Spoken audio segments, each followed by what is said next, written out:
Okay. Are we ready? Thank you very much. Ladies and gentlemen, this morning I had the honor of a meeting with women leaders to discuss a pressing and deeply troubling issue, the increasing cases of femicide in our country. The stories of lives tragically cut short and families shattered by this vice demand our immediate and urgent action. It is a stark reminder that we must act swiftly and decisively to protect the lives and the dignity of every woman and girl in Kenya. We know that every 4 out of 5 women killed is out of intimate partner violence, which means that our women are being killed in places they consider safe. I send my condolences and those of these leaders standing here with me to those who are in pain today because of these tragic events. I commend the women leaders for their commitment and the practical proposals and solutions that they have put forward to end this scourge. This challenge requires the combined efforts of government, religious leaders, parents, teachers, civil society, and all citizens of goodwill. Protecting our daughters, sisters, and mothers begin at home, in our communities, and through all other institutions. Let me reiterate that the government, in its women's agenda, is explicitly committed to ending all forms of violence. As leaders, we are united in the resolve to ensure that justice is swift and efficient.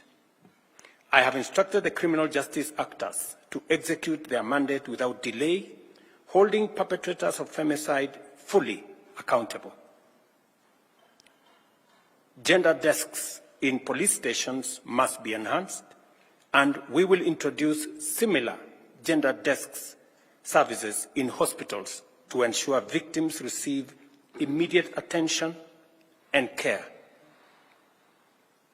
At the same time, we must equip our young people with the skills and awareness to navigate the risks they face in society. Social media has become a dangerous avenue for exploitation, and I urge our young people to treat strangers on these platforms with utmost caution.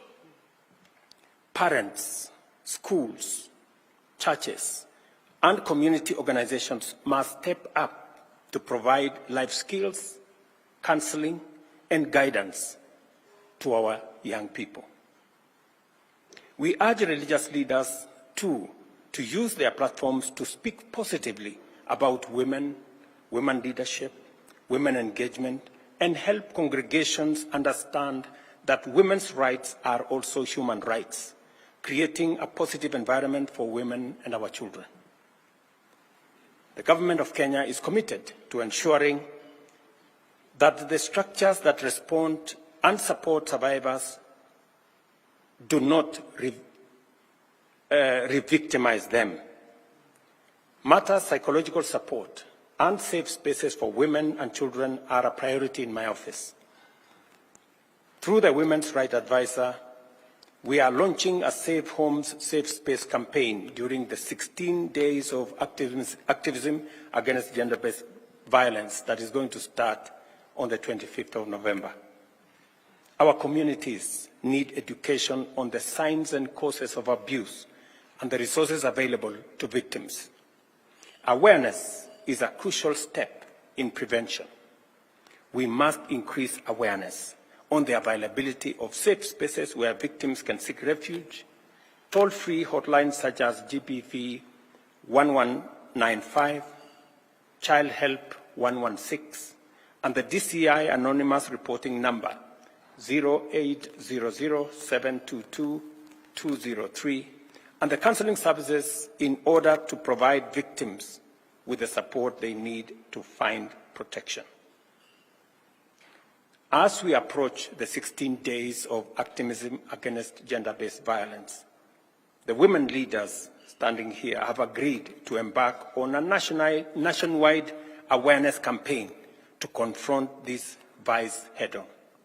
This campaign will have the full support of my administration, and we are committing Kenya shillings 100 million for the Safe Home, Safe Spaces campaign and for the next 16 days of activism.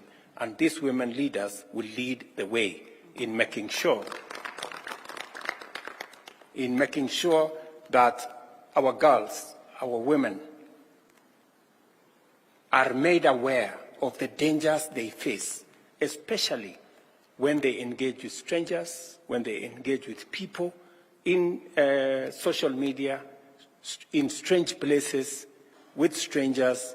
It endangers their lives and it weakens their ability to be able to extricate themselves. I urge every Kenyan to join in this movement, to speak out, to educate, and to stand united against femicide. Finally, parents have a crucial role, and I say so as a parent of 4 girls myself. Be present and approachable for your children. Let us create homes where children feel safe, supported, and loved. A strong family is the first line of defense against the dangers lurking in our society. The women leaders and I stand united in declaring that femicide has no place in Kenya. Together, as a nation, through our concerted efforts, we shall eradicate this vice. We must be relentless in protecting the vulnerable in our midst and unwavering in our mission to create a society where every woman lives in safety, dignity, and freedom from fear. Thank you very much, and I look forward, leaders, to working with you as we join hands, make concerted effort, work together, partner to make sure that we raise the level of awareness of the dangers that our girls, our daughters face in the hands of strangers and in the hands of people who don't mean well for our society. Thank you very much. Thank